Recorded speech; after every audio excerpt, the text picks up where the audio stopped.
উত্তরবঙ্গকে north ইস্টের অন্তর্ভুক্ত করা যেতে পারে অংশ হিসেবে নর্থ ইস্টের সাথে যদি যায়, তাহলে পরে স্বাভাবিকভাবেই উত্তরবঙ্গে কেন্দ্রীয় যে প্রকল্পগুলো আছে সেই প্রকল্পের টাকা অনেক বেশি পরিমাণে পাওয়া যাবে এবং তার সাথে সাথে এই এলাকা অনুন্নত এবং এলাকার উন্নয়ন হবে।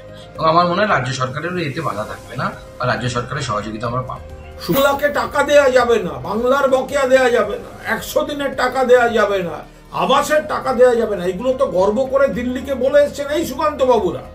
তো আজকে আবার উন্নয়নের জন্য অমুকটা অমুকের সঙ্গে জুড়ে দিলে মুখে বললে বলতে যাবেন।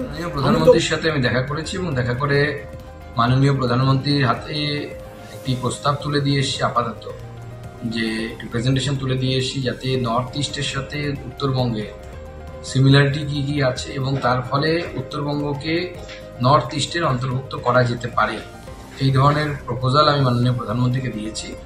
এবার মাননীয় প্রধানমন্ত্রী তার বিচার করবেন এবং আগামী দিনে যদি নর্থ ইস্টের সাথে উত্তরবঙ্গ যুক্ত হয়, উত্তরবঙ্গ পশ্চিমবঙ্গের অংশ হিসেবে নর্থ ইস্টের সাথে যদি যায়, তাহলে পরে স্বাভাবিকভাবেই উত্তরবঙ্গে কেন্দ্রীয় যে প্রকল্পগুলো আছে সেই প্রকল্পের টাকা অনেক বেশি পরিমাণে পাওয়া যাবে এবং তার সাথে সাথে এই এলাকা অনুন্নত এবং এলাকার উন্নয়ন হবে। এবং আমার মনে হয় রাজ্য সরকারেরও এতে বাধা থাকবে না বা রাজ্য সরকারের সহযোগিতা আমরা পাবো। সুকান্ত মজুমদার প্রধানমন্ত্রীর কাছে এই উত্তরবঙ্গ নিয়ে যেসব কথাবার্তা বলেছেন শোনা যাচ্ছে, এ তো সব আবার সেই একটা বিভাজন, ভেদাভেদ, বঙ্গভঙ্গ, এইসব উস্কানি, এইসব সুরসুরি।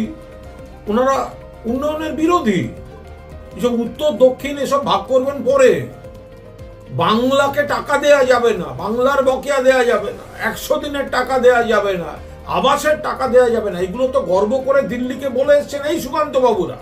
তো আজকে আবার উন্নয়নের জন্য অমুকটা অমুকের সঙ্গে জুড়ে দিলে মুখে বললে বলতে যাবেন আমি তো ভাগ বলিনি, কিন্তু এগুলো সব বোঝা যায়, প্ররোচনা, সুরসুরি। আবার আমাদের কাছে খবর হচ্ছে এই সব হচ্ছে ক্যামোফ্লেজ। আসলে ভোটে হারার দায়টা শুভেন্দু অধিকারীর ঘাড়ে চাপাবার জন্য নরেন্দ্র মোদীর সঙ্গে দেখা করেছেন এই সুকান্ত মজুমদার, আর বাইরে নজর ঘোরাবার জন্য, দলের ঝগড়া থেকে নজর ঘোরাবার জন্য এই ধরনের একটা বিতর্কিত বিষয় বাজারে ছেড়ে দিয়েছে।